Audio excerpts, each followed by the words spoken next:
तो चलिए बच्चों, हम लॉज ऑफ मोशन को आगे कंटिन्यू करते हैं और इस लेक्चर में आज हम लोगों को डिस्कशन करना है फ्रिक्शन फोर्स के बारे में। काफ़ी अच्छा टॉपिक है, काफ़ी ज़्यादा यूजफुल टॉपिक है। फ्रिक्शन से क्वेश्चंस भी आते हैं और आगे जब आप मैकेनिक्स में दूसरे चैप्टर्स पढ़ेंगे तो फ्रिक्शन का यूज़ हमेशा पड़ेगा। ये यूजफुल है, मैं बार बार आपको बोल रहा हूँ, काफ़ी ज़्यादा यूजफुल और इम्पॉर्टेंट चैप्टर है। बढ़िया से पढ़ाई कीजिएगा, बिल्कुल कंसंट्रेट होकर के पढ़ाई कीजिएगा, अपना नोट्स खुद से बनाइएगा और सारे डिस्ट्रैक्शंस को क्लोज करके तब उसके बाद शुरू कीजिएगा। इंपॉर्टेंट चैप्टर है, इंपॉर्टेंट टॉपिक है, क्वेश्चंस जेईई मेंस में, एडवांस में, नीट में हर जगह आता है। तो चलिए शुरू करते हैं। टॉपिक का नाम है फ्रिक्शन। फ्रिक्शन, जब हम लॉज ऑफ मोशन पढ़ रहे थे तो उसमें स्यूडो फोर्स जब हम लोग पढ़ रहे थे तो स्यूडो फोर्स में मैंने आपको बताया था कि आने वाले टाइम में एक ऐसा टॉपिक आने वाला है जिसके अंदर हम स्यूडो फोर्स को फिर से यूज़ करेंगे, और आज वो टॉपिक आ चुका है फ्रिक्शन। फ्रिक्शन को हम दो पार्ट्स में डिवाइड करके पढ़ते हैं बच्चों। एक है काइनेटिक फ्रिक्शन और दूसरा है स्टैटिक फ्रिक्शन। पहले हम लोग काइनेटिक फ्रिक्शन को पढ़ेंगे क्योंकि वो जल्दी एक लेक्चर में ख़त्म हो जाएगा, देन उसके बाद हम स्टैटिक फ्रिक्शन को कंटिन्यू करेंगे। अब बात करते हैं फ्रिक्शन का। जो दो ऑब्जेक्ट्स होते हैं, जैसे मान लो ये एक सरफेस है और उसके ऊपर ये ऑब्जेक्ट रखा हुआ है, या कोई ये एक ऑब्जेक्ट है उसके ऊपर कोई दूसरा ऑब्जेक्ट ये रखा हुआ है, तो उन दोनों ऑब्जेक्ट्स के बीच में जो कॉन्टैक्ट सरफेस होते हैं ना, वो ऐसे इंटरलॉकिंग होता है। उनके बीच में इंटरमोलिकुलर फोर्स लगे होते हैं और ऐसे इंटरलॉकिंग होता है। और जैसे ही एक कोई ऑब्जेक्ट दूसरे ऑब्जेक्ट के ऊपर से मूव करना शुरू करता है तो इस इंटरलॉकिंग की वजह से एक फोर्स लगता है जिसको हम फ्रिक्शन फोर्स बोलते हैं। फ्रिक्शन फोर्स एक तरीके का इंटरमोलिकुलर फोर्स होता है, और आगे जाकर के जब आप इंजीनियरिंग फिजिक्स पढ़ेंगे, बीएससी ऑनर्स वगैरह करेंगे, तो आपको बताया जाएगा कि फ्रिक्शन फोर्स एक तरीके का इलेक्ट्रोमैग्नेटिक फोर्स होता है जो दो सरफेसेस के बीच में लगता है, और अगर उन दो ऑब्जेक्ट्स के बीच में या दो सरफेसेस के बीच में रिलेटिव मोशन आएगा तो वो उनको ओपोज करेगा। फ्रिक्शन फोर्स मोशन को ओपोज नहीं करेगा, फ्रिक्शन फोर्स रिलेटिव मोशन को ओपोज करेगा। आई होप इतना क्लियर है। अगर दो ऑब्जेक्ट्स के बीच में रिलेटिव मोशन नहीं होगा तो उनके बीच में काइनेटिक फ्रिक्शन नहीं लगेगा, और रिलेटिव मोशन होगा तभी काइनेटिक फ्रिक्शन लगेगा। तो मोशन को ओपोज नहीं करेगा, वो रिलेटिव मोशन को ओपोज करेगा। तो कंटिन्यू करते हैं। जो फ्रिक्शन है वो ऐसे हम डिफाइन करेंगे, और टाइप ऑफ कॉन्टैक्ट फोर्स, एक तरीके का कॉन्टैक्ट फोर्स होता है। Opposes relative motion between two objects या टू सरफेसेस। देखिएगा कैसे। मान लो एक हम छोटा सा एग्जांपल लेते हैं। ये एक सरफेस है, इस सरफेस के ऊपर ये एक ब्लॉक रखा है जिस ब्लॉक का मास हमने स्मॉल m अज्यूम कर लिया, और अगर हमने इस ब्लॉक के ऊपर एक फोर्स एक्सर्ट कर दिया F, तो ये ब्लॉक मूव करना शुरू कर देगा। अभी तक जो हम लॉज ऑफ मोशन पढ़ाई कर रहे थे उस लॉज ऑफ मोशन में सरफेस स्मूथ होता था, फ्रिक्शन जीरो होता था। यहाँ पर सरफेस स्मूथ नहीं है और ये रफ सरफेस होगा, सरफेस रफ होगा। जैसे ही हम फोर्स F लगाएंगे वैसे ये ऑब्जेक्ट मूव करना शुरू करेगा, और इस ऑब्जेक्ट पर ऐसे फोर्स जिस तरफ लगाया हमने, जिस तरफ ये मूव कर रहा होगा उसके ओपोजिट डायरेक्शन में ऑब्जेक्ट और सरफेस के बीच में एक कॉन्टैक्ट फोर्स लग जाएगा जिसको स्मॉल f से रिप्रेजेंट करेंगे, और यही स्मॉल f होता है फ्रिक्शन फोर्स। आई होप ये क्लियर है। अब इस ब्लॉक का फ्री बॉडी डायग्राम बनाते हैं। ये ले बेटा, मैंने बनाया इसका free body diagram. Small m मास का ब्लॉक है, इस स्मॉल m पर ऐसे हमने फोर्स F एक्सर्ट किया था पहले से। इस ब्लॉक पर ऐसे mg लग रहा होगा डाउनवर्ड, तो इसके ऊपर नॉर्मल फोर्स लग जाएगा अपवर्ड। अब इसको हटा दो और इस mg को भी इग्नोर कर दो, इतना तो आप समझते हो। सरफेस से ऑब्जेक्ट के ऊपर ऐसे नॉर्मल फोर्स लग जाएगा अपवर्ड डायरेक्शन में, थोड़ा और एक्सटेंड करके बना देंगे। ये रहा नॉर्मल फोर्स, और आपको पता है बच्चे फ्रिक्शन फोर्स ऐसे लग रहा होगा स्मॉल f। दोनों ही फोर्सेस हैं और दोनों ही कॉन्टैक्ट फोर्सेस हैं। नॉर्मल भी एक कॉन्टैक्ट फोर्स है और फ्रिक्शन भी एक कॉन्टैक्ट फोर्स है। इन दोनों फोर्सेस का हम रिजल्टेंट बना सकते हैं। ये देखना बेटा, ये हो गया, इनके बीच से एक रिजल्टेंट फोर्स पास करेगा और वो ऐसे पास करेगा। This is resultant of normal and friction. ये एंगल हमने अल्फा अज्यूम कर लिया। तो इस केस में जो ये रिजल्टेंट होगा, that resultant is equal to, आपको पता ही है, under root f square plus n square. और इस केस में अगर हम ये अल्फा निकालना चाहें तो हमें मिल जाएगा बच्चों tan alpha is equal to perpendicular क्या है, फ्रिक्शन f अपॉन बेस क्या है बेटा, नॉर्मल n। तो tan alpha is equal to force friction upon force normal, f upon n हो गया। यहाँ से alpha is equal to tan inverse f upon n लगा सकते हैं।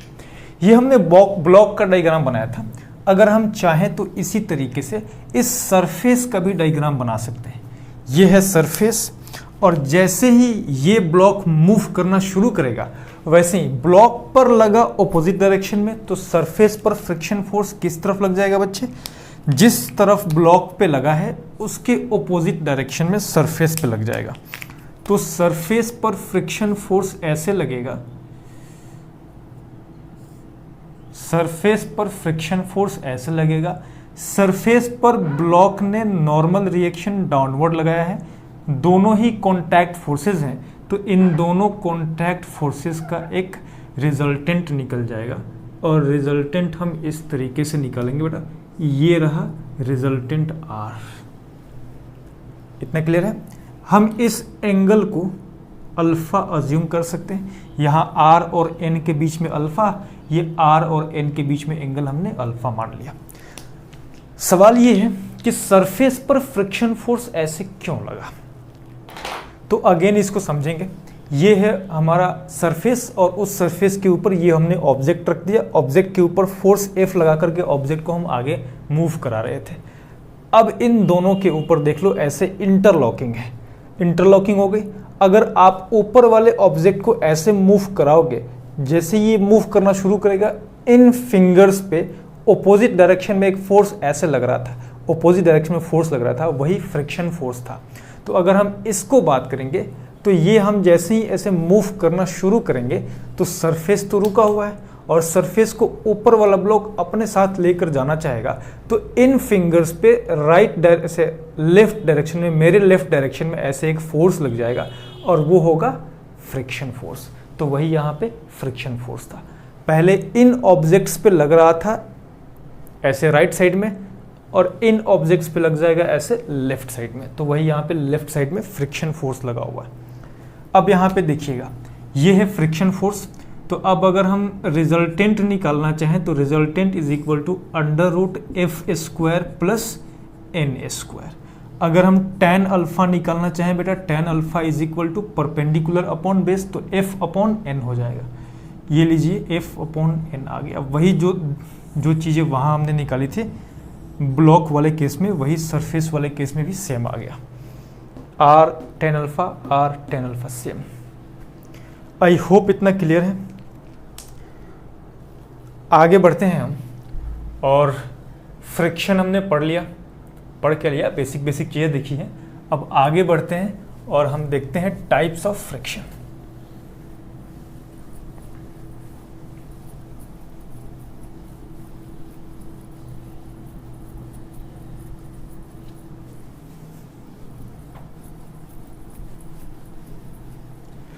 बेटा ये फ्रिक्शन को दो पार्ट्स में डिवाइड करेंगे हम। पहला होगा काइनेटिक फ्रिक्शन,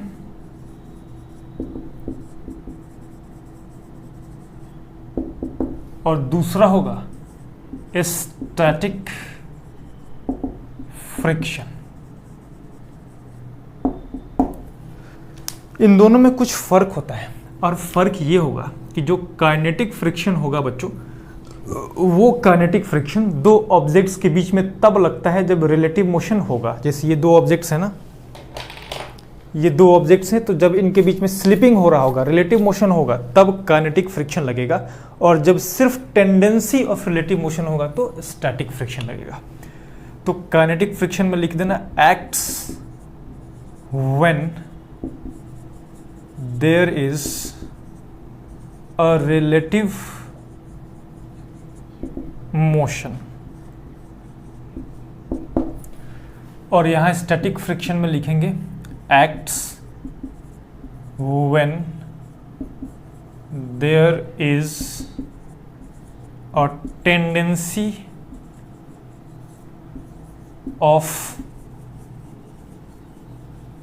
relative motion। सिर्फ टेंडेंसी है। अब अगर हम ग्राउंड पे चलते हैं, ऐसे ग्राउंड पे चलते हैं, तो मान लो एक एग्जांपल ले रहे हैं, हमें नहीं पता वो स्टैटिक फ्रिक्शन है कि काइनेटिक फ्रिक्शन है। एक बच्चा है जो ग्राउंड पर चल रहा है, ये चल रहा है, तो ये बच्चा करेगा क्या कि अपने पैरों से ग्राउंड को पीछे की तरफ धक्का देगा, ये पीछे की तरफ पुश करेगा। तो जैसे ही ग्राउंड को पीछे की तरफ पुश कर देगा, ग्राउंड इसको आगे की तरफ पुश करेगा, और वो फ्रिक्शन फोर्स लग जाएगा, फ्रिक्शन। लेकिन देखना, जब हम चलते हैं तो अपने पैरों से जमीन को पीछे की तरफ धक्का देते हैं, तो उसके परिणाम स्वरूप एक फोर्स लग जाता है आगे की तरफ, और वो जो फोर्स होता है वही फ्रिक्शन फोर्स होता है। लेकिन हमारा पैर ग्राउंड के कांटेक्ट में तो है, लेकिन स्लिप नहीं किया हुआ है, तो जब तक स्लिपिंग नहीं होगा तब तक काइनेटिक फ्रिक्शन नहीं आएगा, क्योंकि जब रिलेटिव मोशन होगा तभी आएगा। स्लिपिंग दो सरफेसेस के बीच में होना चाहिए, और यहाँ पे स्लिपिंग नहीं था। जब स्लिपिंग नहीं है तो कौन सा फोर्स आएगा बेटा? स्टैटिक फ्रिक्शन आएगा। तो यहाँ पे फ्रिक्शन आ गया, और ये कौन सा फ्रिक्शन होगा? ये होगा, मेरे बच्चे जानते हैं, स्टैटिक फ्रिक्शन होगा। I hope it's clear. चलिए आगे बढ़ते हैं। ये ध्यान रखिएगा, काइनेटिक फ्रिक्शन तब लगेगा जब when there is a relative motion, static friction तब लगेगा जब टेंडेंसी ऑफ रिलेटिव मोशन, इसमें रिलेटिव मोशन होना नहीं चाहिए। अगर रिलेटिव मोशन होगा तो उस केस में काइनेटिक फ्रिक्शन लग जाएगा, और नहीं होगा तो स्टैटिक फ्रिक्शन लगता रहेगा। काफ़ी डीप में इसको पढ़ेंगे हम लोग। शुरू करते हैं हम लोग पहले काइनेटिक फ्रिक्शन। वीडियो को पॉज करके इनको नोट कर लीजिएगा, टॉपिक बनाइए, हेडिंग बनाइए, kinetic friction.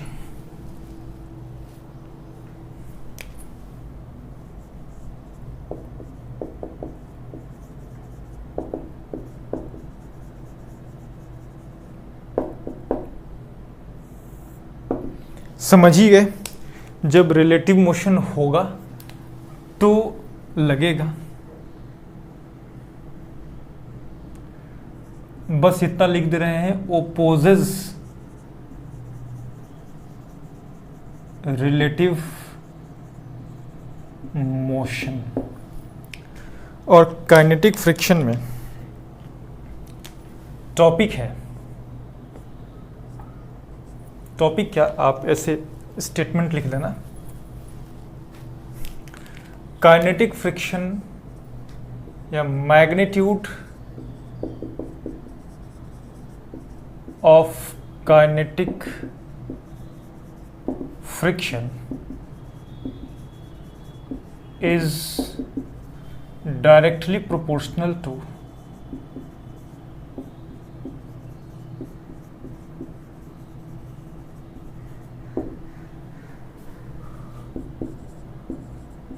normal force between two surfaces. दो सरफेसेस के बीच में नॉर्मल फोर्स जो लगता है उसके डायरेक्टली प्रोपोर्शनल होता है। यानी कि अगर हम देखें तो ये जो काइनेटिक फ्रिक्शन होता है बच्चों, उसको F छोटा सा k ऐसे रिप्रेजेंट करते हैं, and this kinetic friction is directly proportional to normal reaction. अगर हम प्रोपोर्शनल साइन को हटा दें तो हमें मिल जाएगा F kinetic is equal to mu kinetic into normal force n।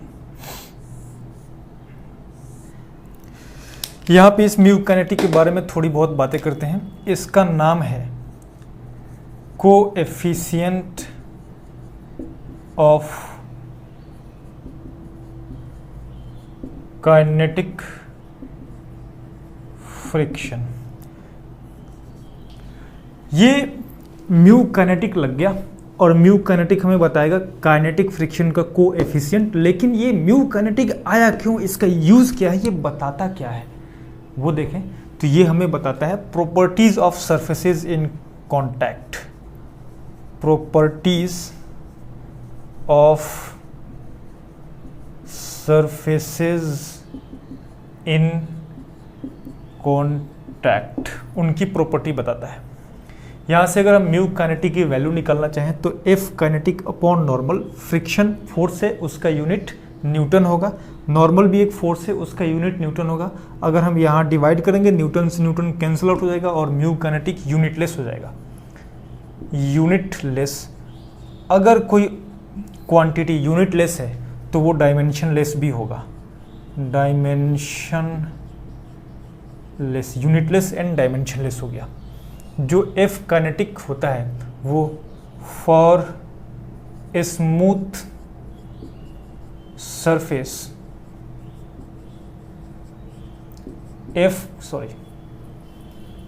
Mu kinetic is equal to 0 and for rough surface mu kinetic is greater than 0। Rough surface के लिए ग्रेटर देन 0 होगा और किसी भी स्मूथ सरफेस के लिए 0 होगा। जब स्मूथ सरफेस होगा तो हम बोलते थे ना coefficient of friction mu is equal to 0 होगा, वो यहाँ पे म्यू 0 हो जाएगा। और रफ सरफेस के लिए आप जानती हैं 0 से ज़्यादा होता है। एक लास्ट बात ध्यान रखिएगा, रफनेस जितना ज़्यादा होगा, रफनेस जितना ज़्यादा होगा म्यू काइनेटिक की वैल्यू उतना ही ज़्यादा होगा। वीडियो को पॉज करके इतना नोट कर लीजिए और इसके बाद अब हम थोड़ा फील करते हुए पढ़ेंगे, कुछ एग्जाम्पल्स लेंगे और देन हम फील करेंगे कि फ्रिक्शन फोर्स एक्ट कैसे करता है और क्यों कहा गया है कि फ्रिक्शन फोर्स सिर्फ और सिर्फ रिलेटिव मोशन को अपोज करेगा, उसको हम समझते हैं।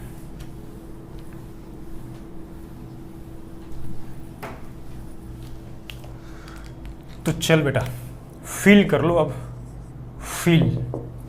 एक एग्जांपल लेते हैं। मान लो ये एक ऑब्जेक्ट है और इसके ऊपर हमने एक और ऑब्जेक्ट ऐसे डाल दिया, इसका नाम B रख दिया, इसका नाम A रख दिया, इसको हमने आगे की तरफ 10 मीटर पर सेकेंड वेलोसिटी दे दिया और इसको आगे की तरफ 5 मीटर पर सेकेंड वेलोसिटी दे दिया और ये जो सरफेस है वो रफ है, रफ सरफेस है। अब ये चेक करना है कि ये रफ सरफेस है तो किस ऑब्जेक्ट के ऊपर काइनेटिक फ्रिक्शन किस तरफ लग रहा होगा। तो आइए हम 1 नंबर ऑब्जेक्ट को देखते हैं। तो A ऑब्जेक्ट ये रहा बेटा A और इस पर 5 मीटर पर सेकेंड आगे की तरफ लगा है। लेकिन हमें इस 5 मीटर पर सेकेंड से मतलब नहीं है, हमें तो A और B के बीच में रिलेटिव मोशन से मतलब है। तो रिलेटिव मोशन का मतलब है velocity of A with respect to B, this is equal to velocity of A minus velocity of B। Velocity of A minus velocity of B है तो this is equal to A है 5 minus B है 10, तो ये हो गया -5 metre पर second. तो velocity of A with respect to B -5 आया। हमने इस डायरेक्शन को पॉजिटिव अज्यूम कर लिया, इस डायरेक्शन को नेगेटिव अज्यूम कर लिया, यानी कि A और B के बीच में जो रिलेटिव मोशन है वो लेफ्ट साइड में है क्योंकि नेगेटिव आया हुआ है। तो जो VAB है, VAB वो लेफ्ट के तरफ लगा। तो आप समझते हैं बच्चे जो फ्रिक्शन होगा वो फ्रिक्शन किस तरफ लगेगा, राइट के तरफ। तो भले ही इसको आपने 5 मीटर पर सेकेंड दिया, लेकिन यहाँ पे काइनेटिक फ्रिक्शन F काइनेटिक आगे की तरफ लगेगा। अगर सिर्फ ये डायग्राम देखते तो सिर्फ इस डायग्राम को देख करके आप कह सकते थे सर ये 5 मीटर पर सेकंड से मूव कर रहा है तो इसके ऊपर काइनेटिक फ्रिक्शन लग जाएगा लेफ्ट साइड में, लेकिन लेफ्ट ना लग करके राइट साइड में लग गया। समझ में आ रहा नहीं आ रहा? एक बार और बताते हैं। देखो, हमें इस 5 मीटर पर सेकंड से मतलब नहीं है, हमें ए और बी के बीच में रिलेटिव मोशन से मतलब है। और रिलेटिव मोशन का मतलब हुआ velocity of A with respect to v. अगर इसको लिखें तो v a minus v b होगा। दोनों के दोनों राइट साइड में है तो 5 माइनस वी बी है 10 कर दिया, 5 में से 10 घटाओगे -5 आ जाएगा। हमने राइट साइड को पॉजिटिव मान लिया, लेफ्ट साइड को नेगेटिव आया, ये -5 मीटर पर सेकंड मान लिया, यानी कि रिलेटिव वेलोसिटी किस तरफ है बेटा? लेफ्ट साइड में, नेगेटिव आया है। तो अगर रिलेटिव वेलोसिटी लेफ्ट साइड में है तो फ्रिक्शन किस तरफ लग जाएगा? राइट साइड में लग जाएगा। फ्रिक्शन का काम क्या है? ओपोज करना। तो रिलेटिव मोशन अगर लेफ्ट में है तो वो लगेगा राइट में, और रिलेटिव मोशन अगर राइट में होता तो वो किस तरफ लगता? लेफ्ट में लगता। चलिए, इसी तरीके से एक छोटी सी चीज और देख लेते हैं। जैसे हमने ए का देखा वैसे ही हम बी का डायग्राम बना करके चेक कर लेते हैं। ये लो बेटा, ये है ऑब्जेक्ट नंबर बी और इसको हमने दिया है 10 metre per second rightward. Again हमें इससे नहीं है, हमें इससे मतलब नहीं है, हमें मतलब है velocity of B with respect to A, और वो होगा velocity of B minus velocity of A. This is equal to velocity of B है 10 माइनस वेलोसिटी ऑफ ए कितना बेटा? 5। तो this is equal to 5 metre पर सेकेंड। पॉजिटिव आया तो velocity of B with respect to A किस तरफ है बेटा? राइटवर्ड है, राइट। तो फ्रिक्शन किस तरफ लग जाएगा? मेरे होशियार बच्चे अब तो समझ गए, फ्रिक्शन लगेगा लेफ्ट साइड में। तो इसके ऊपर फ्रिक्शन दिखा देना, यहाँ पे फ्रिक्शन लग जाएगा लेफ्ट साइड में और वो एफ काइनेटिक हो जाएगा।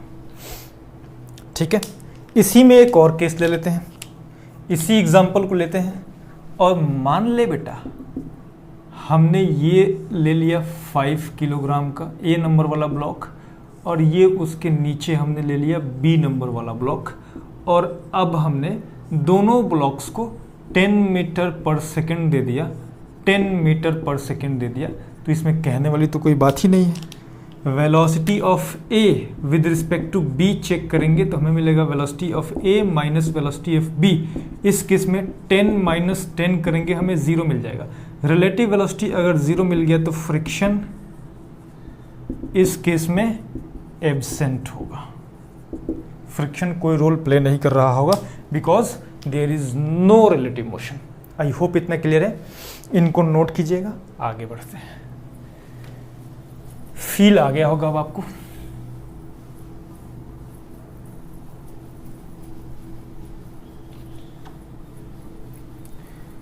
मेरी महबूब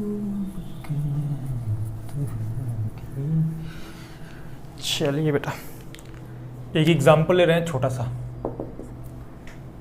ये एक सरफेस है,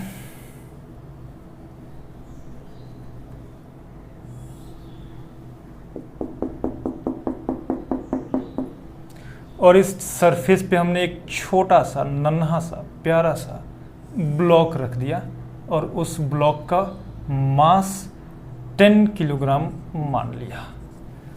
इस 10 किलोग्राम वाले ब्लॉक पे हमने लेफ्टवर्ड एक फोर्स एग्जर्ट कर दिया, मान ले बेटा 20 न्यूटन का फोर्स लगा दिया। इस 10 किलोग्राम वाले ब्लॉक पे एक और फोर्स लगा दिया हमने, ऐसे 100 न्यूटन का फोर्स, जो कि हॉरिजॉन्टल से एंगल 37 डिग्री बना रहा है। अगर ब्लॉक और सरफेस के बीच में म्यू काइनेटिक की वैल्यू 0.2 गिवन है, then find acceleration of block. जरा वीडियो को पॉज करके बनाइए। आई होप आपने ट्राई कर लिया होगा। चलिए इस 10 किलोग्राम वाले ब्लॉक का फ्री बॉडी डायग्राम बना देते हैं। ये लो बेटा 10 किलोग्राम का ब्लॉक, तो नीचे लग रहा होगा 10G। हम 10G में G को 10 मान लेते हैं तो 100 न्यूटन नीचे की तरफ होगा। इसके ऊपर ऐसे लगा था 100 न्यूटन का फोर्स। इस 100 न्यूटन फोर्स के दो कंपोनेंट्स बना लेंगे, एक हॉरिजॉन्टल होगा और दूसरा वर्टिकल होगा। ये एंगल 37 डिग्री गिवन है, तो 100 का इस तरफ वाला जो कंपोनेंट होगा वो होगा 100 कॉस 37 डिग्री, तो ये हो जाएगा 100 इंटू कॉस 37 4/5 होता है, तो ये हो जाएगा 80 न्यूटन राइट साइड में। पहले से गिवन है 20 न्यूटन लेफ्ट साइड में, इसके ऊपर नॉर्मल रिएक्शन लग जाएगा ऊपर की तरफ। ये अगर 80 न्यूटन होगा तो ये होता है बेटा 60 न्यूटन, तो यहाँ पे 60 न्यूटन लिख दिया। वर्टिकल डायरेक्शन में देखना, नॉर्मल 100 60 लगा। वो वर्टिकल डायरेक्शन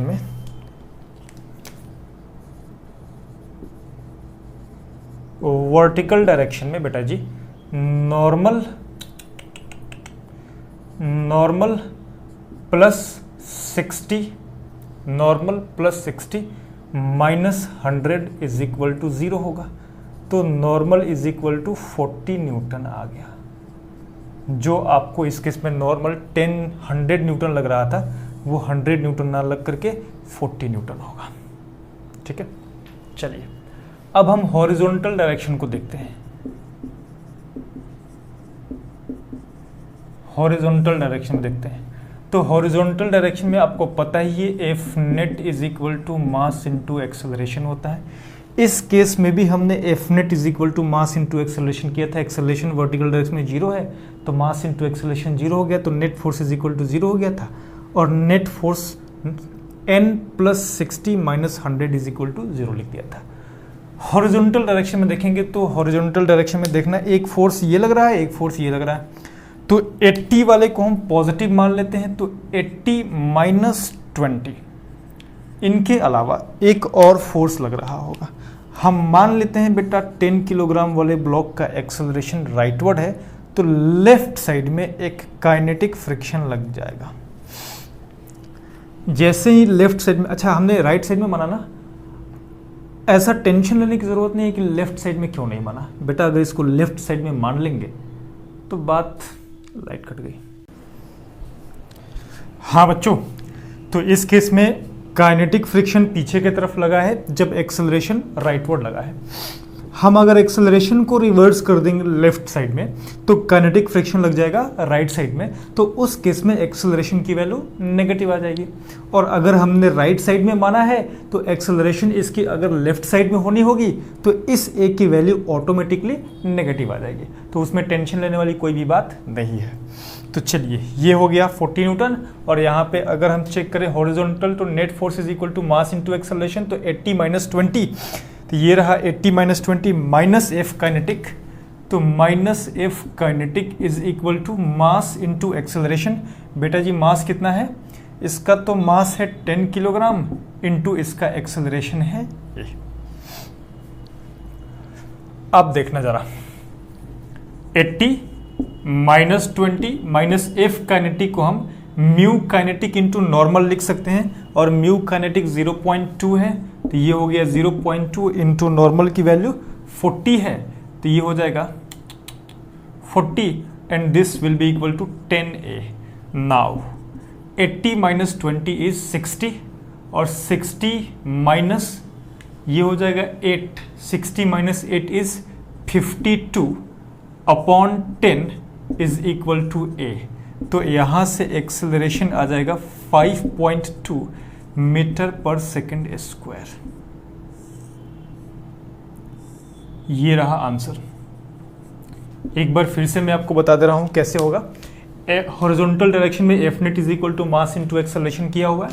एफ नेट कौन कौन सा है बेटा, एक्सेलरेशन में राइट साइड बना हुआ है, तो राइट साइड के फोर्स को पॉजिटिव और लेफ्ट साइड के फोर्स को नेगेटिव ले लेंगे।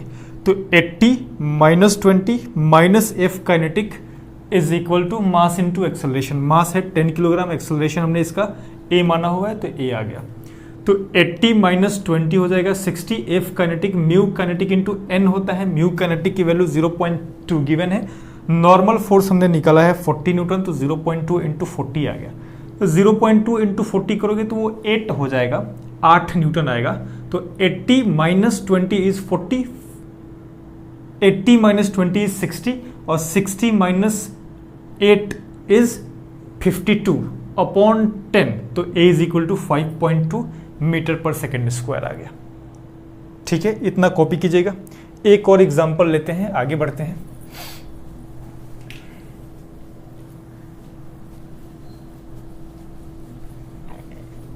ये लग रहा है परमानेंट इफेक्ट वाला मार्कर आ गया है। थोड़ी फुर्सत में कभी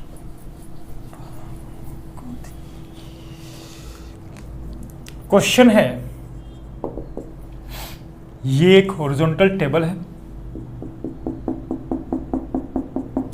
इस टेबल पर एक ब्लॉक है और उस ब्लॉक का मास गिवन है 40 किलोग्राम।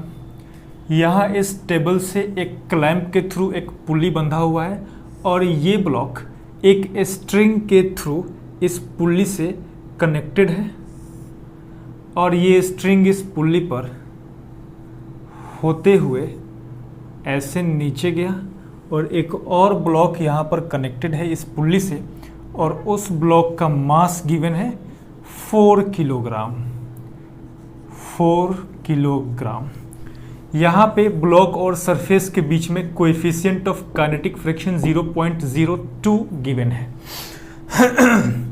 सिचुएशन आइडियल है, स्ट्रिंग मासलेस है, पुली मासलेस है, पुली फिक्स्ड है, तो आपको बताना है find acceleration of blocks. Video को पॉज करके जरा ट्राई करेंगे। आई होप आपने ट्राई कर लिया होगा।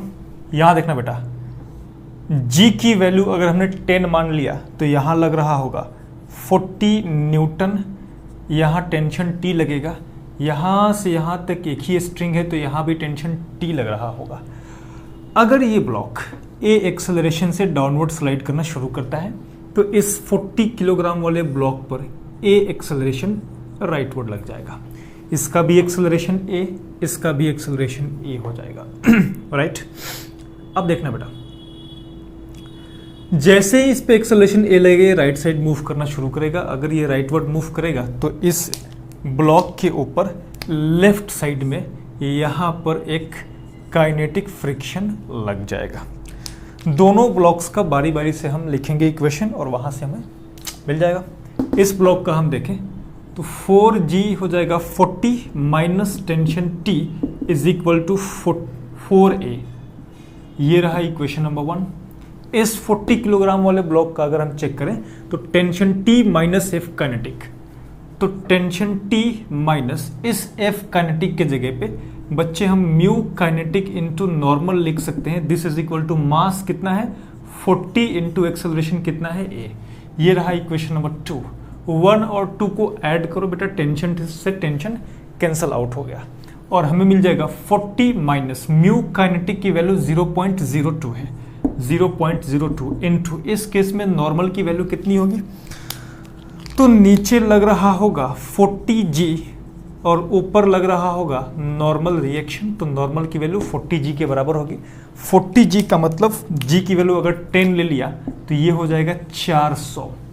दिस इज इक्वल टू 40 और 4 44, 44A आ गया। तो 40 में से घटा दो, ये कितना होगा जी, 2 0 से 2 0 गया, 4 दूना 8। This is equal to 44 times A।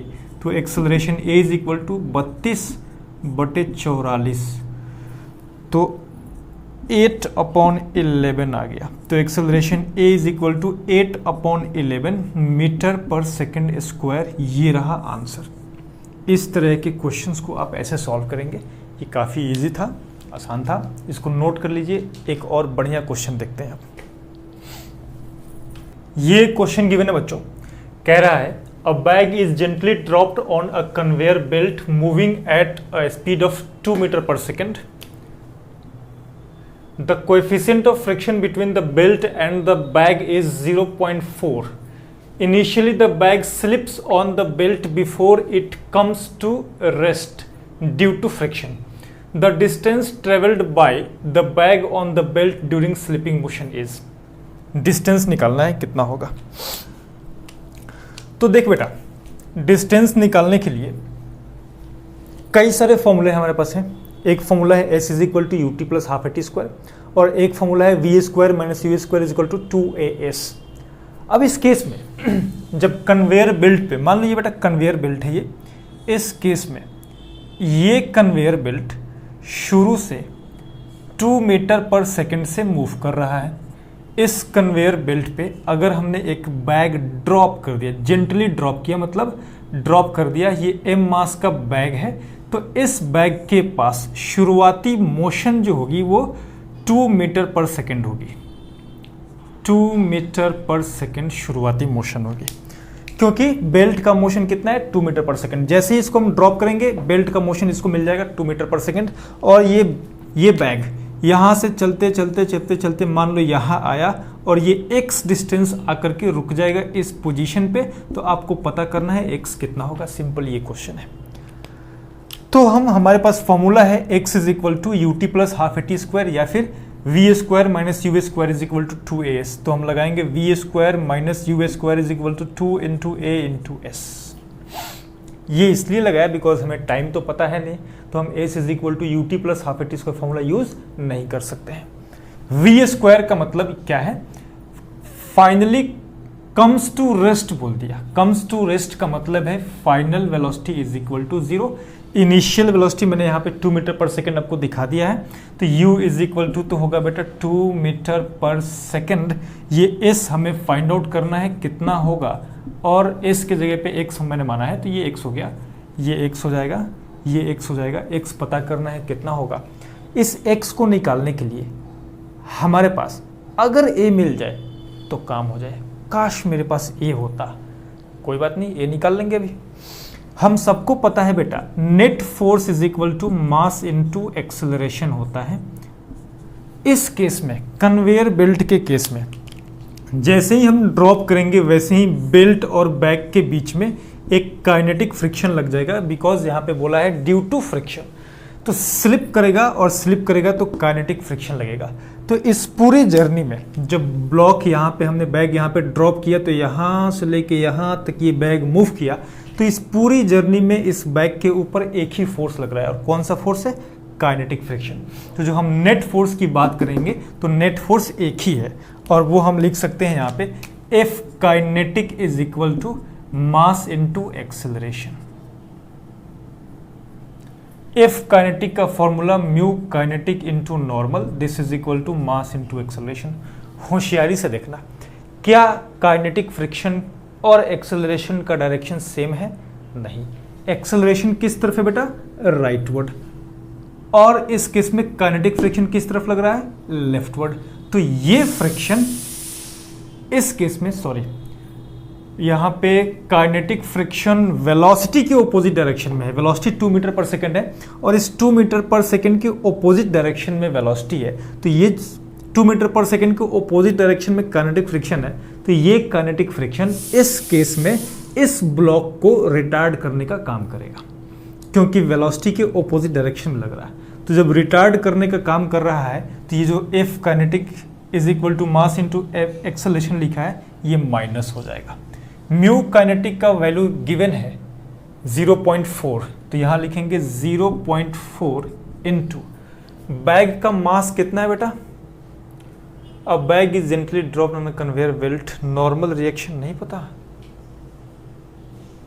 Normal reaction mu kinetic into N करना है हमें। मास कितना है, moving at a speed of 2 metre per second, the coefficient friction between belt 0. Initially the bag slips on the belt before it comes free due to friction, the distance travelled by the bag.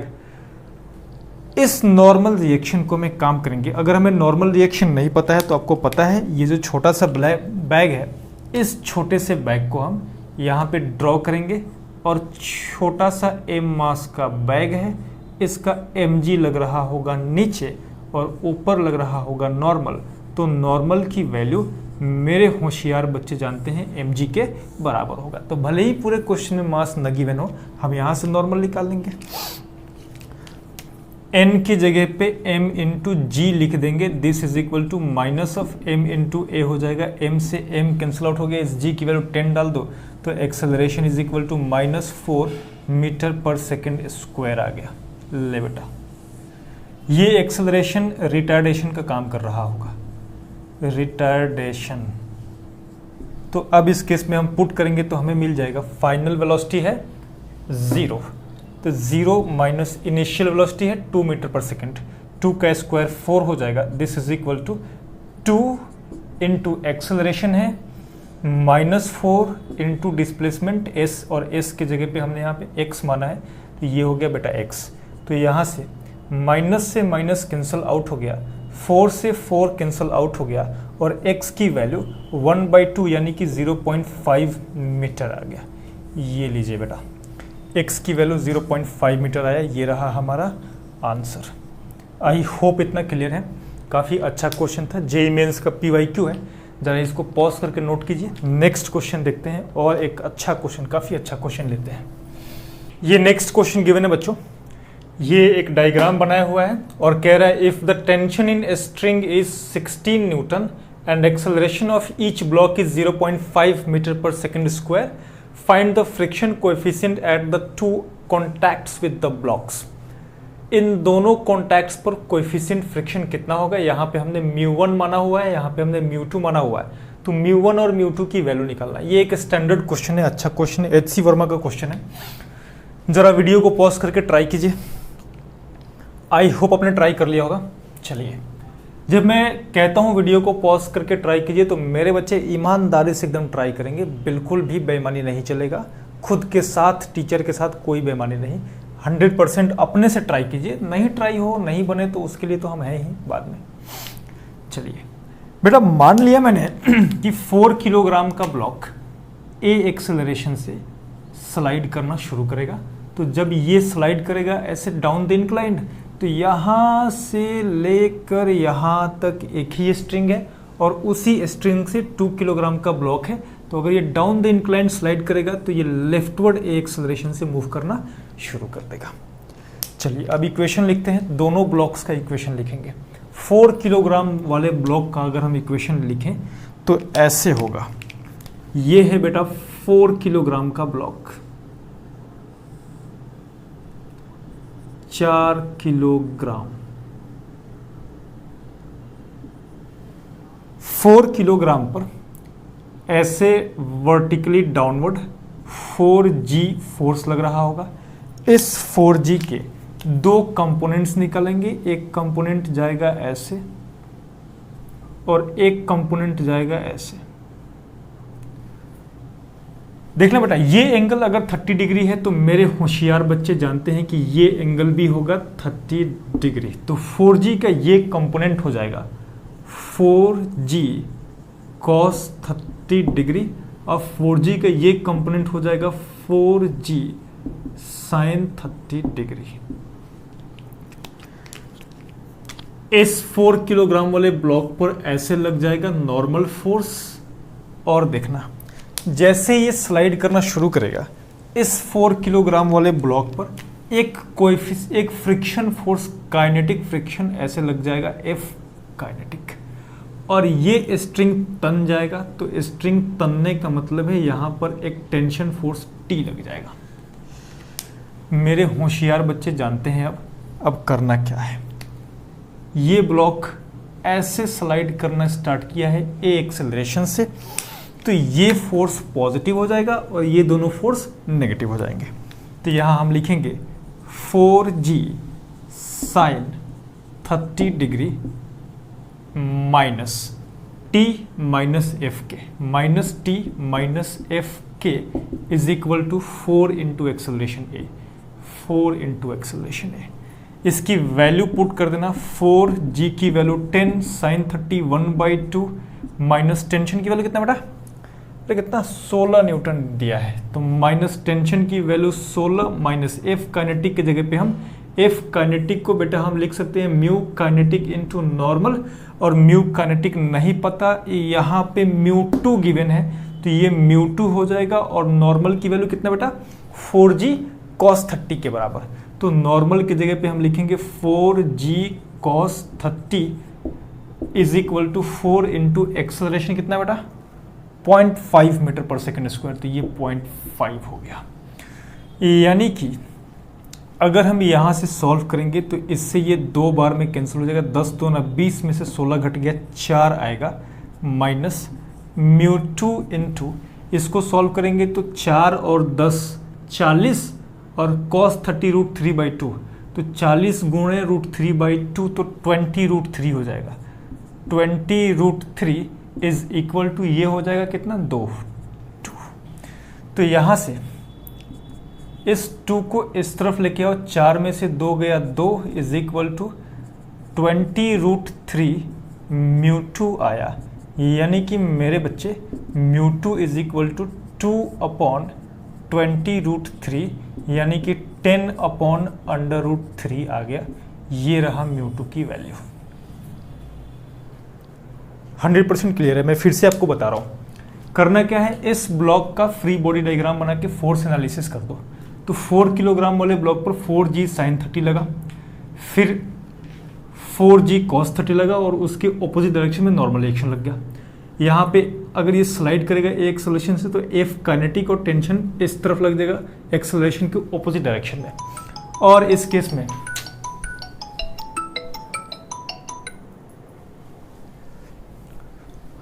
Case में देखना T और F kinetic लगा, तो यहाँ पे T और F kinetic acceleration के opposite में है, तो ये दोनों नेगेटिव हो जाएंगे और 4g sin 30 हो जाएगा पॉजिटिव। तो यहाँ पे हमने वही लिखा है 4g sin 30 minus T minus F kinetic is equal to 4 है, और बाकी सब तो कैलकुलेशन है। जरा इसको कॉपी कीजिएगा। अब इस 2 किलोग्राम वाले ब्लॉक का काम करते हैं। यहाँ बनाऊंगा मैं, ये ले बेटा 2 किलोग्राम वाला ब्लॉक। इस 2 किलोग्राम वाले ब्लॉक पर टेंशन फोर्स लगेगा ऐसे, राइटवर्ड मूव करना शुरू करेगा ए एक्सेलरेशन से। तो ग्राउंड और 2 किलोग्राम वाले ब्लॉक पर ऐसे F काइनेटिक फ्रिक्शनल फोर्स लग जाएगा। और कोई फोर्स है क्या? नहीं, और कोई भी फोर्स नहीं है। तो इस केस में T minus F kinetic is equal to 2 into acceleration ma हो गया। टेंशन की वैल्यू कितना बेटा? 16 न्यूटन। तो 16 माइनस F काइनेटिक की जगह पे म्यू काइनेटिक इंटू n लिखेंगे। म्यू काइनेटिक गिवन है, नहीं पता, वही μ1 गिवन है, वही निकालना है। तो μ1 इंटू नॉर्मल कितना होगा? 20 न्यूटन का नॉर्मल यहाँ पे लग रहा है। This is equal to 2 into acceleration 0.5, ये हो जाएगा 1। इसको उस तरफ लेके जाओ, इसको इस तरफ लेके आओ। 16 में से 1 घटा तो 15/20 इज इक्वल टू μ1 हुआ, यानी कि मेरे बच्चे μ1 इज इक्वल टू 3/4 आ गया। μ1 की वैल्यू 3/4 आया और μ2 की वैल्यू 10/√3 आया। नीचे वाला दिख रहा है? यस। तो ये रहा हमारा आंसर, और इसको अच्छे से कॉपी कर लीजिए। बाकी और क्वेश्चंस देखते हैं, थोड़ा अच्छे और क्वेश्चन देखेंगे, मज़ा आ रहा होगा आपको काफ़ी। नेक्स्ट क्वेश्चन है, ये नेक्स्ट क्वेश्चन गिवन है बच्चों। ये एक वेज दिया हुआ है और उस वेज के ऊपर एक छोटा सा ब्लॉक है जिसका मास भी नहीं पता है, और उस छोटे से ब्लॉक पर हॉरिजॉन्टल डायरेक्शन में लेफ्टवर्ड एक 1 न्यूटन का फोर्स लगा हुआ है। तो a small block of mass 0.1 kilogram lies on a fixed inclined plane PQ, mass given है 0.1 kilogram. A horizontal force of 1 Newton acts on the block through its center of mass as shown. Center of mass पे लग रहा है। The block remains stationary if 4 options given है, और इसको video को pause करके ट्राई कीजिए। और ये ध्यान रखिएगा कि इस केस में, मेरे होशियार बच्चों, इस केस में मल्टीपल करेक्ट टाइप का है, यानी कि 4 में से 1 से ज़्यादा करेक्ट होंगे। आई होप आपने ट्राई कर लिया होगा। चलिए देखिए, बात कह रहा है the block remains stationary if. ये कब स्टेशनरी होगा? जब, देखना बेटे, होशियारी के साथ देखिएगा, सिर्फ देखना जरूरी नहीं है, होशियारी के साथ देखना जरूरी है। ये होशियारी कौन है? चल बेटा, 0.1 किलोग्राम। इस 0.1 किलोग्राम पर मेरे होशियार बच्चे 0.1 इंटू जी लग रहा होगा वर्टिकली डाउनवर्ड।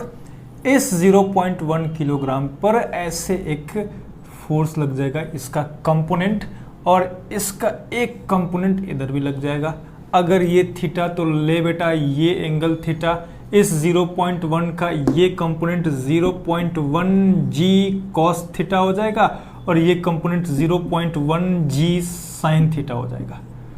और भी कुछ लग रहा है? यस यस यस, एक और फोर्स लग रहा है। कौन सा फोर्स लग रहा है? तो ये फोर्स लग रहा है बेटा, ऐसा एक फोर्स लग रहा है और ये फोर्स है F। इस फोर्स के भी दो कंपोनेंट निकालो, एक ऊपर जाएगा एक नीचे की तरफ आएगा।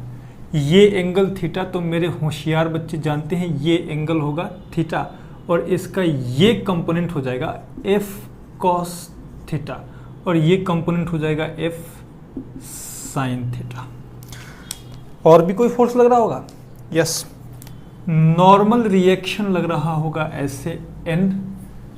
और भी फोर्स लग रहा होगा? यस, फ्रिक्शन फोर्स लग रहा होगा, लेकिन फ्रिक्शन की कोई बात इसमें नहीं कही गई है और ये एक ऑप्शन भी दिख रहा है जिसमें कोई बात फ्रिक्शन की नहीं कही गई है। एक काम करते हैं, अगर इसको स्टेशनरी रहना है, इसको मूव नहीं करना है, तो फ्रिक्शन अगर एब्सेंट है तो इसको इसके बराबर होना पड़ेगा विदाउट फ्रिक्शन। तो अगर हम विदाउट फ्रिक्शन चेक करें तो विदाउट फ्रिक्शन के केस में F cos थीटा को बराबर होना पड़ेगा 0.1 इंटू जी की value 10 into sine theta. F के जगह पे 1 डाल दो, इसको उठा के यहाँ भेज दो, तो sine theta upon cos theta is tan theta और tan theta is equal to, इसको मल्टीप्लाई करो 1 आ गया, यानी कि theta is equal to 45 degree आ गया। ले बेटा, थीटा की वैल्यू 45 डिग्री आ गया। Option number A is correct. Without friction हमने देख लिया। अरे भाई, इसको स्टेशनरी रहना, स्टेशनरी कब रहेगा? जब इस पर जो डाउन द इंक्लाइन फोर्स लग रहा है उसके बराबर अप द इंक्लाइन एक फोर्स लग जाए, तो डाउन द इंक्लाइन जो फोर्स लग रहा है उसके बराबर अप द इंक्लाइन फोर्स हमने लगा दिया, tan थीटा की वैल्यू 1 आ गया, थीटा की वैल्यू 45 आ गया। अब विद फ्रिक्शन देखना है, ये ले विथ फ्रिक्शन। अगर यहां पे फ्रिक्शन होगा तो इस ब्लॉक की टेंडेंसी होगी स्लाइड करने की। अगर इस ब्लॉक की टेंडेंसी है स्लाइड करने की, तो जिस तरफ स्लाइड करने की टेंडेंसी होगी उसके ऑपोजिट डायरेक्शन में एक फ्रिक्शन फोर्स लग जाएगा। ठीक है, यस। फ्रिक्शन फोर्स ऊपर की तरफ लग गया तो विद फ्रिक्शन के केस में F cos theta plus F cos theta plus friction force is equal to 0.1 G sine theta. F की वैल्यू 1 न्यूटन है तो इस 1 को हटा दो, 0.1 इंटू जी कर दोगे तो 1 आ जाएगा, इसको हटा दो और यहाँ पे साइन थीटा सिर्फ बच गया।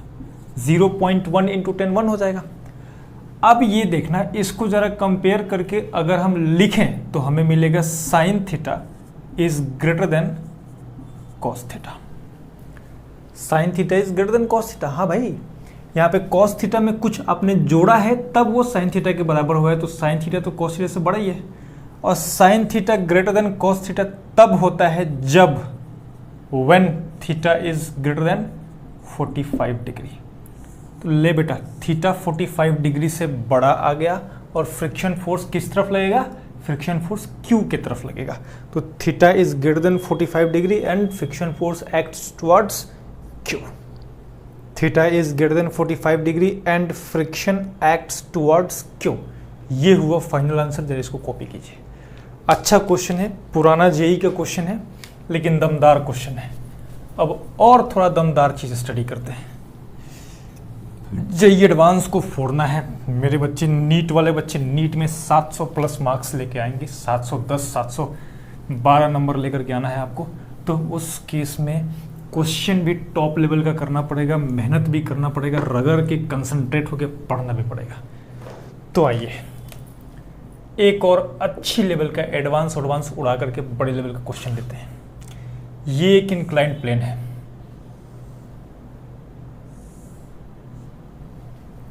यहां पे एंगल ऑफ इंक्लिनेशन हमने थीटा मान लिया और इस इंक्लाइंड प्लेन के बेस पर एक m मास का ब्लॉक रख दिया जिसको हमने इनिशियल वेलोसिटी u प्रोवाइड किया हुआ है। ठीक है, ये इंक्लाइंड प्लेन रफ होगा और रफनेस म्यू काइनेटिक गिवन है, सिर्फ म्यू गिवन है, म्यू के मान लो, म्यू के गिवन है, कोएफिशिएंट ऑफ फ्रिक्शन। जब ये ब्लॉक यहाँ से चलना शुरू करेगा तो चलते चलते चलते चलते चलते चलते चलते चलते चलते चलते मान लो चलते चलते चलते यहाँ पहुँच गया। ये ब्लॉक चलते चलते चलते चलते यहाँ पहुँच गया। एम मास का ब्लॉक। टोटल डिस्प्लेसमेंट इस ब्लॉक ने जो कवर किया है वो एस डिस्प्लेसमेंट कवर किया है। तो अब आपको पता करना है, find number 1 acceleration, number 2 time of ascent. Ascent का मतलब यहां से लेके यहां तक पहुंचने का time. Number 3 distance travelled by the block before it stops. Number 4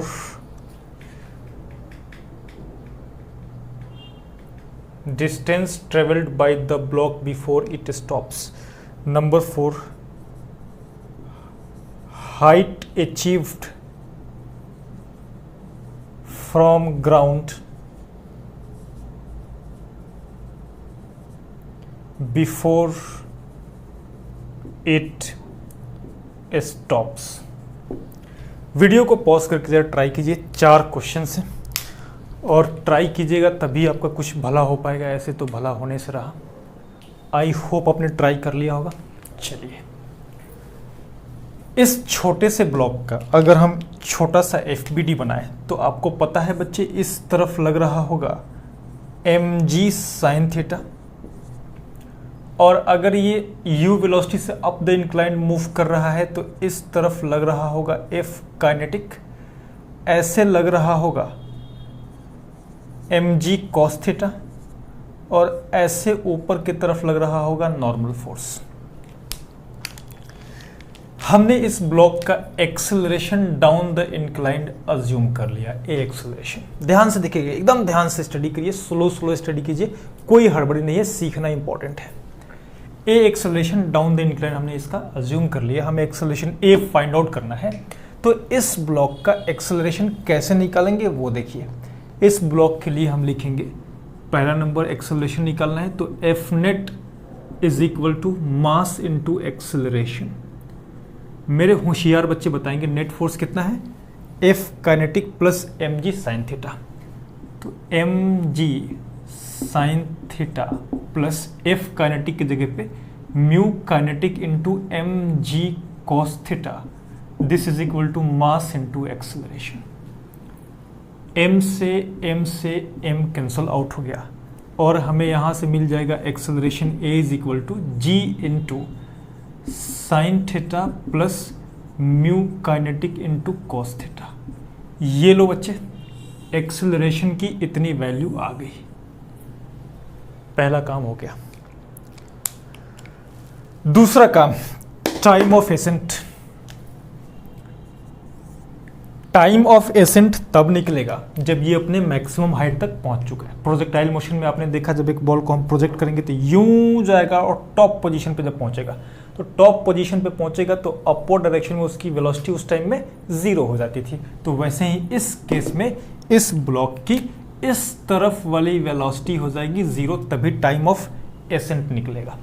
तो फाइनल वेलोसिटी हो गई 0, टाइम निकालना है। इनिशियल वेलोसिटी u गिवन है तो हम निकाल सकते हैं v is equal to u plus at लगा करके।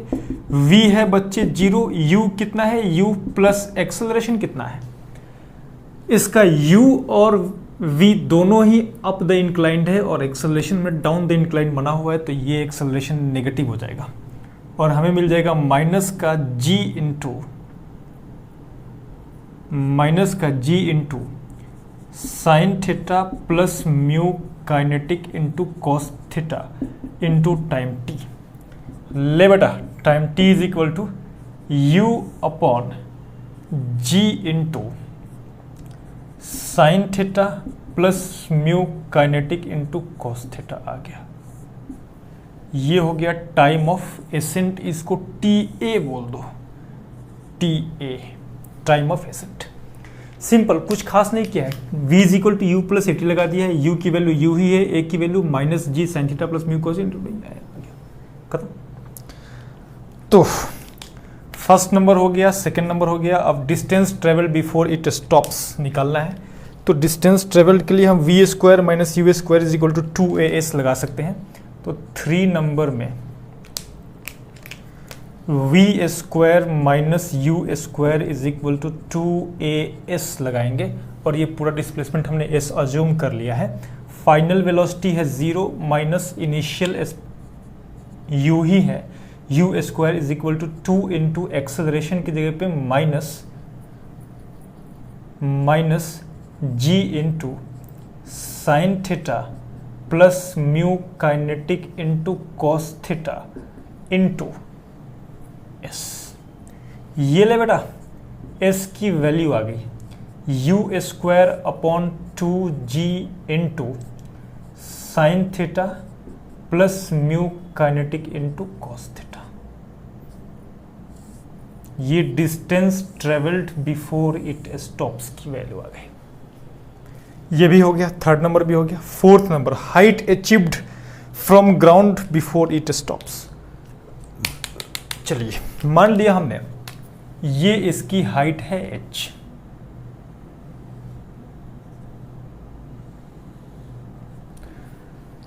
तो यहां डायग्राम बनाएंगे। कितना नंबर? फोर्थ नंबर है। फोर्थ नंबर, ये डिस्प्लेसमेंट s ऐसे गिवन है। इस s के 2 कंपोनेंट निकाल दो, एक कंपोनेंट हॉरिजॉन्टल हो जाएगा और एक कंपोनेंट वर्टिकल हो जाएगा। ये एंगल पहले से थीटा गिवन है यहाँ पे। तो s का ये कंपोनेंट हो जाएगा s cos थीटा और s का ये कंपोनेंट हो जाएगा s sin थीटा। और ये जो हाइट गिवन थी वो हाइट हमने h मान लिया था, वही h की वैल्यू निकालना है। तो मेरे होशियार बच्चे जानते हैं h is equal to S into sine theta हो जाएगा।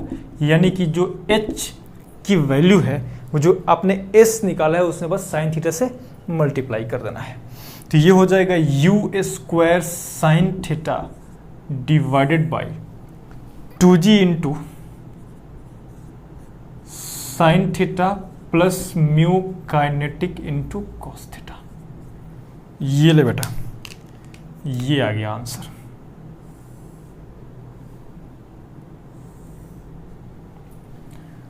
वीडियो को पॉज करके जरा नोट कीजिए अच्छे से, काफी इंपॉर्टेंट क्वेश्चन है, इंटरेस्टिंग क्वेश्चन है। आई होप आपने नोट कर लिया होगा।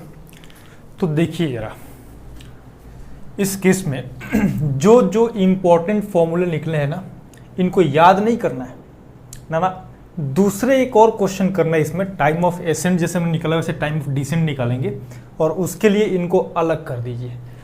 तो अलग कहाँ करें यार, बोर्ड पे कहीं जगह तो है नहीं। एक काम करते हैं, यहाँ कर देते हैं, इनका कोई काम नहीं है।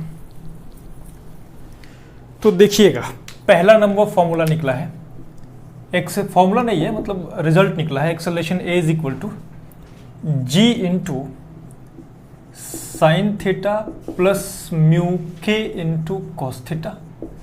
दूसरा नंबर निकला हुआ है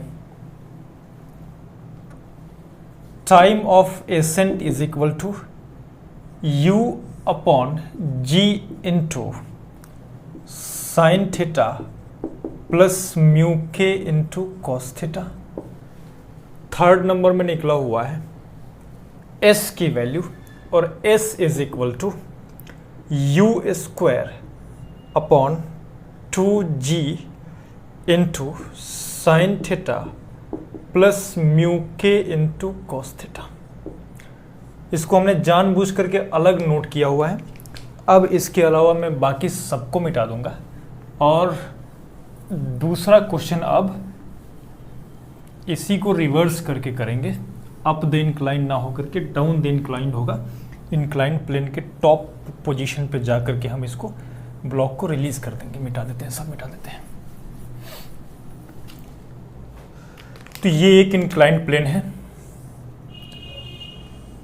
और इस इंक्लाइंड प्लेन का रफनेस कुछ गिवन होगा म्यू काइनेटिक मान लो, angle of inclination theta given है, और यहां से हमने एक एम मास के ब्लॉक को ड्रॉप कर दिया, रिलीज कर दिया, u is equal to 0, initial speed is equal to 0 से इसको हमने रिलीज कर दिया। ये स्लाइड करते हुए डाउन द इंक्लाइन आएगा इस तरीके से, और डाउन द इंक्लाइन आएगा तो यहाँ पे एक टाइम के बाद आकर के ये स्थिर हो जाएगा, रुक जाएगा, वही एम मास का ब्लॉक। तो आपसे कुछ चीज़ें इस केस में भी पूछी गई हैं। पहली बात, find number 1 acceleration, number 2 time of descent, number 3 ratio of time of ascent and time of descent, number 4 speed when it reaches the base, जब ये बेस रीच करेगा तो इसकी स्पीड कितनी होगी ये निकालना है। वीडियो को पॉज कीजिए, ट्राई कीजिए। कर लिया कर लिया कर लिया कर लिया कर लिया कर लिया, यस। आइए करते हैं इस ब्लॉक का एफबीडी बनाओ। सबसे पहले तो यहीं पे एफबीडी बनाएंगे हम, इसको छेड़ेंगे नहीं ज़्यादा। यहाँ पे ले बेटा mg पर एक फोर्स लग जाएगा mg साइन थीटा, आपको पता ही है, और ऐसे एक फ्रिक्शनल फोर्स लग जाएगा F काइनेटिक, बिकॉज अब की बार ये किस तरफ जा रहा है, डाउन द इंक्लाइन जा रहा है। जब डाउन द इंक्लाइन जा रहा होगा तो फ्रिक्शन किस तरफ लगेगा, अप द इंक्लाइन, और इस ब्लॉक का acceleration a down the incline हमने अज्यूम कर लिया। बाकी आप जानते ही हैं इसके ऊपर एक mg cos थीटा ऐसे लग रहा होगा, ये हो जाएगा mg cos थीटा, और एक नॉर्मल रिएक्शन ऊपर की तरफ n लग रहा होगा, ये सब आपको पता ही है। तो चलिए अब सॉल्व करते हैं। पहला नंबर एक्सेलरेशन निकालते हैं, तो एक्सेलरेशन होगा फर्स्ट नंबर में F net is equal to mass into acceleration. तो मेरे बच्चे एक्सेलरेशन जिस तरफ है उस तरफ लगने वाले फोर्स को पॉजिटिव मान लो, और उसके ऑपोजिट लगने वाले फोर्स को नेगेटिव मान लो। तो ये हो जाएगा mg साइन थीटा माइनस ये F काइनेटिक कितना होगा बेटा, mu kinetic into mg cos theta is equal to mass into acceleration. m से m कैंसल आउट हो गया, और acceleration a is equal to g into sine theta minus mu k into cos theta आ गया। एक बात ध्यान रखने वाली बात यह है कि इसमें g म्यू एंड थीटा सब कांस्टेंट है। अगर सब कांस्टेंट है तो एक्सेलरेशन a होगा कांस्टेंट, उस केस में भी एक्सेलरेशन a कांस्टेंट होगा। दोनों केस में एसेंट डिसेंट दोनों के केस में एक्सेलरेशन कांस्टेंट होगा। लेकिन इस केस में देखना sign theta plus mu cos theta है, और इस केस में देखना sign theta minus mu cos theta है। एक्सेलरेशन पहले ज्यादा है, बाद में कम है। ठीक है, चलिए आगे बढ़ते हैं। धीरे धीरे चीजें अपने आप आपको समझ में आएंगी। इस केस में एक चीज छूट गया है, और वो है tan theta is greater then mu के है। tan theta greater than mu के का मतलब क्या होता है, यहां समझिए। tan थीटा की जगह पे हम लिख सकते हैं sign theta upon cos theta is greater then mu के होगा, यानी कि sine theta is greater then mu के इंटू कॉस थीटा। यहां और यहां दोनों तरफ mg से मल्टीप्लाई कर दो, तो mg sine theta is greater then mu के इंटू mg कॉस थीटा। इसको हम और ऐसे लिख सकते हैं म्यू के इंटू mg कॉस थीटा। ये ग्रेटर देन का साइन लग गया है, इसका मतलब ये जो mg साइन थीटा वो ज़्यादा है म्यू के इंटू mg कॉस थीटा से, तो इस केस में ब्लॉक डाउनवर्ड स्लाइड करेगा। तो जब भी tan थीटा ज़्यादा होगा म्यू के से, तो आप समझ जाना कि ब्लॉक स्लाइड करेगा। वही यहाँ पे बात कही गई है। यहाँ पे नीचे लिख देना ब्लॉक स्लाइड्स डाउनवर्ड। चलिए यहाँ आइए, फर्स्ट नंबर कंप्लीट हो गया। Second number, time of descent, जब पहले वाले केस में हम टाइम ऑफ एसेंट निकाल लेते तो हमने यूज किया था v = u + 80, और उसमें हमें फाइनल वेलोसिटी पता था 0 और इनिशियल वेलोसिटी भी पता था u। यहाँ पे इनिशियल वेलोसिटी तो पता है 0, लेकिन फाइनल वेलोसिटी यहाँ पे नहीं पता है। यहाँ पे जब ये ब्लॉक पहुँचेगा तो इसके पास कुछ वेलोसिटी v होगा और वो अननोन है, और यहाँ पे निकालना भी है 4th नंबर में। तो हम v = u + 18 नहीं लगा सकते हैं। हम एक काम करेंगे, हमारे पास s पता है तो हम s = ut + ½ इसको लगा देंगे। s = ut + ½ AT², और ut तो हो गया 0, और चाहे तुम अप द इंक्लाइंड जाओ चाहे तुम डाउन द इंक्लाइंड जाओ, इंक्लाइंड प्लेन का डिस्टेंस तो सेम ही रहेगा। तो s अप के केस में, डाउन के केस में, दोनों केस में सेम रहेगा। क्वेश्चन बदला नहीं है, वही क्वेश्चन है, पहले अप द इंक्लाइंड जा रहा था, अब डाउन द इंक्लाइंड आ रहा है। तो इस केस में देखना s के जगह पे हम क्या लिखेंगे बच्चे, u² / 2g into sine theta plus mu के into cos theta, this is equal to 1/2 into acceleration a कितना है, सॉरी इस केस में एक्सेलरेशन a है g into sine theta minus mu के कॉस थीटा इंटू t²। 2 से 2 cancel out हो जाएगा और इस t² की वैल्यू हो जाएगी t² is equal to u² upon, ये g नीचे आएगा तो g² इंटू इसको ले आके यहाँ मल्टीप्लाई करेंगे हम, तो हमें मिल जाएगा साइन थीटा प्लस म्यू के cos theta into sine theta minus mu के कॉस थीटा। इस t की वैल्यू निकालेंगे तो t is equal to u/g under root से बाहर आ जाएगा और यहां मिल जाएगा 1/√, साइन थीटा प्लस म्यू के cos theta into sine theta minus mu के कॉस थीटा। ले बेटा, ये टाइम पीरियड की वैल्यू, टाइम ऑफ डिसेंट की वैल्यू आ गई। ये टाइम ऑफ डिसेंट बोल देना, इसको नीचे वाला दिख रहा है, यस दिख रहा है। तो इस तरीके से हम टाइम ऑफ डिसेंट निकाल लेंगे। अब मैं इन सबको मिटाऊंगा और time of ascent upon time of descent check करेंगे हम। इनको मिटा दे रहा हूं मैं, इनको भी हटा दे रहा हूं। Time of ascent upon time of descent 3 number वाला चेक करते हैं। इतने ही से जगह में काम चलाएंगे। Time of ascent upon time of descent is equal to, time of ascent ये रहा u upon g into sine theta plus mu के cos theta upon time of descent कितना बेटा, u upon g into 1/√, sine theta plus mu के cos theta into sine theta minus mu के cos theta. मेरे होशियार बच्चे जानते हैं u/g से u/g कैंसल आउट हो जाएगा और ये उछल करके ऊपर चला जाएगा। तो जो हमें अब time of ascent upon time of descent मिला वो मिला, दिस इज इक्वल टू, ये उछल के ऊपर जाएगा और इस पूरे को अंडर रूट में लिख देना, तो हमें मिल जाएगा whole under root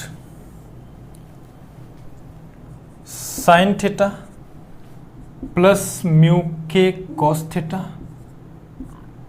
into sine theta minus mu के cos theta whole divided by, ये वाला जो टर्म है इसको अंडर रूट में अगर तुम डाल रहे हो तो क्या हो जाएगा, साइन थीटा प्लस म्यू के कॉस थीटा का होल स्क्वायर। तो यहाँ हम लिखेंगे साइन थीटा प्लस म्यू के कॉस थीटा का square. Sine theta plus mu के कॉस थीटा से साइन थीटा प्लस म्यू के कॉस थीटा कैंसिल हो गया और हमें time of ascent upon time of descent मिल गया under root sine theta minus mu के into cos theta upon sine theta plus mu के इंटू कॉस थीटा। ये लो बेटा, time of ascent upon time of descent इतना मिल गया।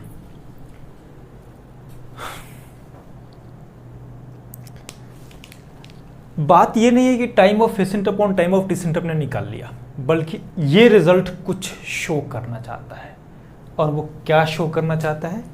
ऊपर है छोटी वैल्यू, नीचे है बड़ी वैल्यू, तो पूरी वैल्यू 1 से छोटी हो जाएगी।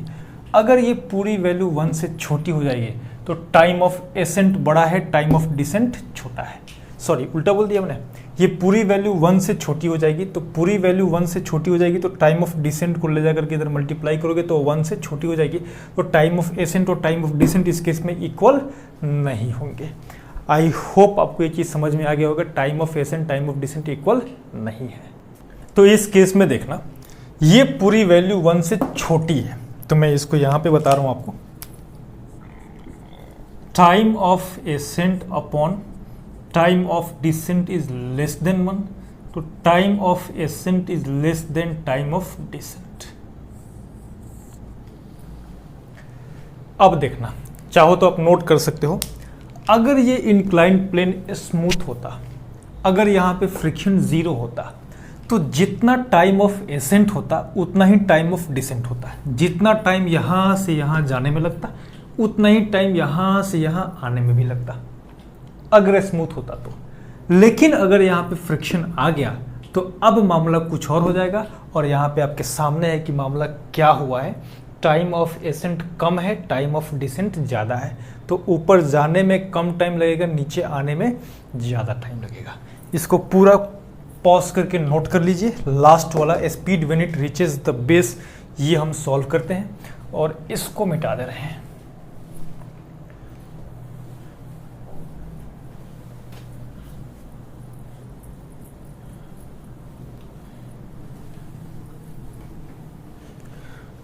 फोर्थ नंबर देखिएगा, speed when it reaches the base में हम v निकालना चाहते हैं, फाइनल वेलोसिटी v। तो हम easily v is equal to u plus at से निकाल सकते हैं। हमें टाइम ऑफ डिसेंट इस केस में पता है, या फिर अगर हम चाहें तो v square minus U square is equal to 2as से भी निकाल सकते हैं। इनिशियल स्पीड u है 0, ये तरीका थोड़ा इजी पड़ जाएगा, तो इसलिए हम ये तरीका अपनाएंगे। u is equal to a कितना था जी? ये था g into sine theta minus mu के cos theta into time of descent कितना है? टाइम ऑफ डिसेंट है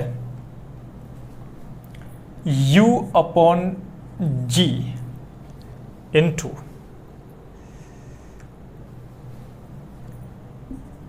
1 अपॉन